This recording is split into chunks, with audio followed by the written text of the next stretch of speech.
Ja, Fettsack, scheiß Türke, fliegender Döner.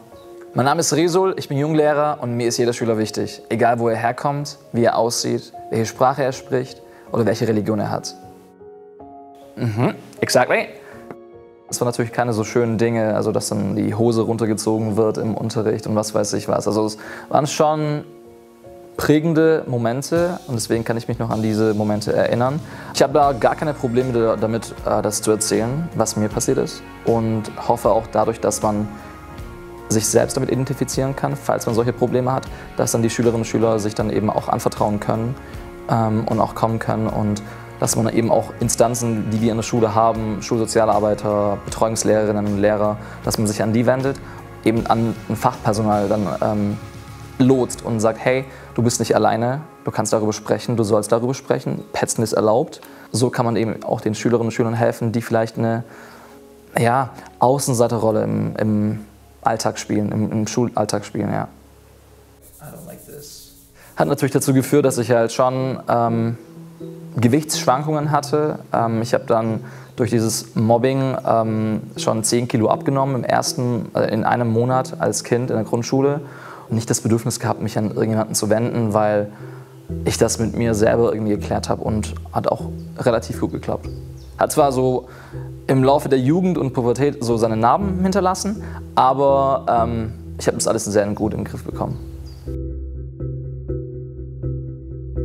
Macht dann eben auch solche Dinge wie, worum geht es eigentlich in der Klasse? Was ist eine Klassengemeinschaft? Warum sollen wir uns alle vertrauen? Und warum ist es auch wichtig, jeden zu akzeptieren, wie er ist? Und ich sage auch immer, man muss nicht jeden lieben, man muss nicht jeden mögen, muss man nicht. Aber man muss sich trotzdem verstehen. Weil ich dann auch immer das Beispiel gebe, später mal, wenn ihr arbeitet, dann könnt ihr auch nicht entscheiden, mit wem ihr zusammenarbeitet. Ihr könnt auch nicht sagen, ja, ich will aber mit dem zusammenarbeiten, weil es mein bester Freund. Als ich meine Klasse abgegeben habe, letztes Jahr, die hatte ich in der 8. Klasse, das war meine erste Klasse nach dem Referendariat. Und was die alles gemacht haben für mich, die haben die ganze Schule mit Plakaten plakatiert, die haben mir am letzten Tag vor den Ferien ein 30-minütiges Abschiedsvideo gemacht und ich musste dann einfach weinen mitten in der Klasse. Die saßen alle um mich herum und die haben mir Geschenke gemacht, Bücher gemacht mit Bildern, Erinnerungen, Texten geschrieben. Also da sieht man wirklich, was man da eigentlich macht, also was man da eigentlich antut, also den Schülerinnen und Schülern antut. Und das meine ich im positiven Sinne. Also was man da wirklich auch prägt. Ich meine, ich kann mich selber noch an meine eigenen Lehrer erinnern. Und ich kann mich gut, aber auch schlecht an meine Lehrer erinnern. Und genau das macht mich, denke ich, für mich aus, dass ich sage, ich bin genau ein Lehrer geworden oder der Lehrer geworden, wie ich selber mir gewünscht hätte, einen Lehrer gehabt zu haben. Als Lehrer ist man nicht nur Lehrer. Ich bin teilweise Therapeut, teilweise bin ich Sozialarbeiter, teilweise bin ich Elternteil, weil manche Schüler keine Eltern mehr haben oder keinen Vater mehr haben.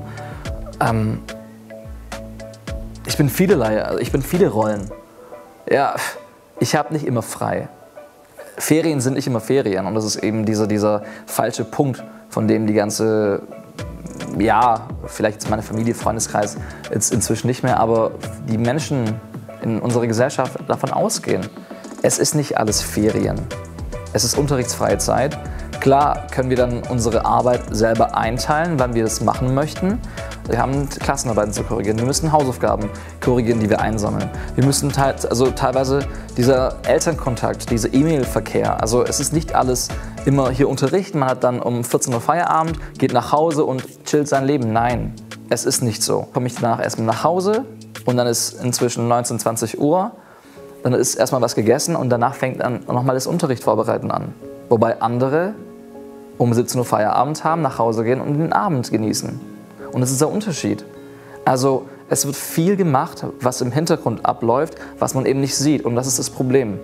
Und ich sage dir eins, wenn Lehrer nicht so viel unterrichtsfreie Zeit hätten, würden mehr Lehrerinnen und Lehrer an Burnout leiden. Ich sage auch zu meinen Familienangehörigen immer, wenn du so wenig vom Lehrerberuf hältst, dann komm doch mal einen Vormittag zu uns. Ich gebe dir alles vorkopiert, ich gebe dir meinen Unterrichtsstoff, du kannst dich da vorne hinsetzen, du kannst den Unterricht machen.